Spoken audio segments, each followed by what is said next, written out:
Hello and welcome to another episode of Record Rap, the Adventist Record News Podcast. It's Wednesday, December 18. I'm Juliana Muniz. And I'm Janelle Stuthers. This is the last episode for the year, so today we'll look at what to expect for 2025. A new children's Sabbath School curriculum is aiming to boost family worship, and a digital ministry conference will empower people to reach others on a digital missionary field. This is also Danelle's last episode for a few months. She's going away for a very happy reason. Do you want to share that reason, Danelle? Sure, I am heading off on maternity leave so I can have a baby, but I will be back. We will miss you very much, but we're very happy for you. So for the last time this year, can you tell us what's making headlines this week? 6-year-old Roman Mendez and 5-year-old Elias Wolford, the two young victims of the Feather River Adventist School shooting, which occurred on December 4 in Northern California, are improving. While still in the hospital after suffering critical injuries, the boys are gaining strength daily and were even able to see each other for a brief visit. The local community has rallied around to support these students. The North Valley Community Foundation is raising money to help with hospital bills and other necessities, and as Christmas draws near, the Oroville Salvation Army is collecting toys and gifts for all 33 students involved in the incident, with plans to distribute the gifts by December 20. In other news, Gen Z is changing statistics. For the first time, according to the Australian Community Survey, men have come up as more religious than women, with 39% of Gen Z men identifying as Christian compared to just 28% of Gen Z women. Women still identify as spiritual at a higher rate than men, and both genders attend church at about the same rate, but 37% of young men believe that Christianity is good for society compared to only 17% of young women. While Gen Z men see the benefits of loyalty to a religious organisation, women tend to question the power that established religions have had and are more likely to count the cost. Now back to the South Pacific. Starting January 1st, babies and beginner Sabbath School groups will follow a new curriculum.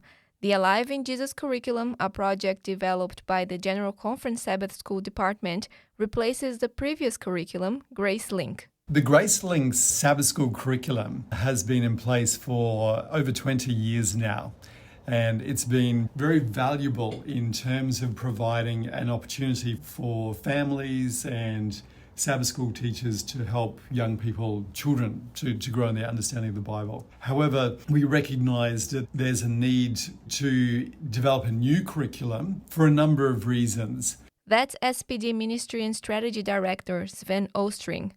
According to him, the Alive in Jesus curriculum incorporates best educational practices and a deep understanding of faith development to enable parents and Sabbath school teachers to lead children into a dynamic, mission-focused, and lifelong relationship with Jesus. There's another aspect of the curriculum which is really important too, and that is this idea of really being able to think for yourself. So it's not necessarily just having the story and being told what to think. I guess that can often be the default that a lot of Sabbath schools, head towards. But what we want to do is we want children not only to be able to engage with biblical content, but also to be thinking through it.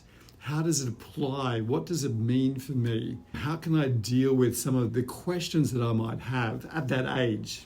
Featuring one story each day of the week and a variety of activities, Alive in Jesus was also developed as an improved resource for family worship, a practice that has been in decline, with less than 50% of church members experiencing family worship more than once a week.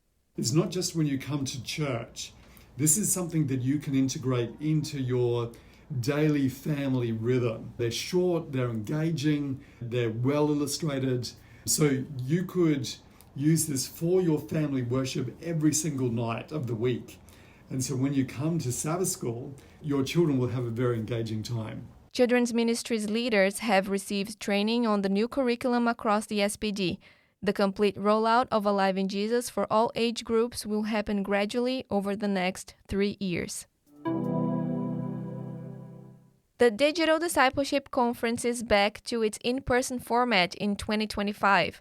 Presented by Adventist Media, the conference will be held at Surfers Paradise, Queensland, from March 14 to 16 and is designed to inspire and empower individuals to use technology creatively in sharing their faith.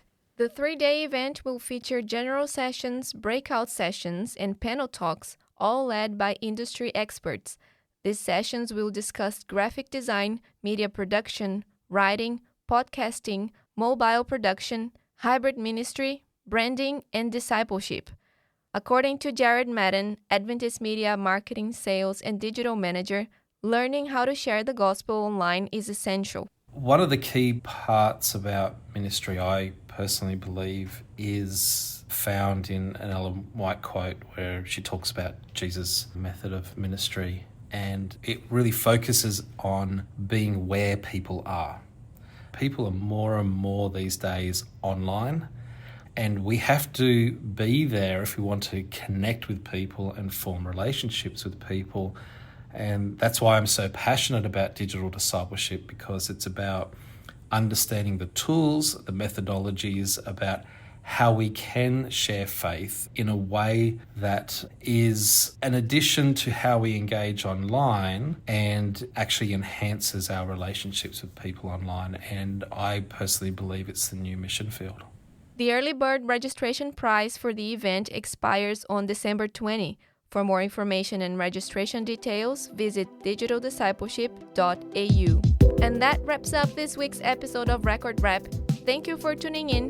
Don't forget to visit our website at record.adventistchurch.com and follow us on social media for more updates and stories.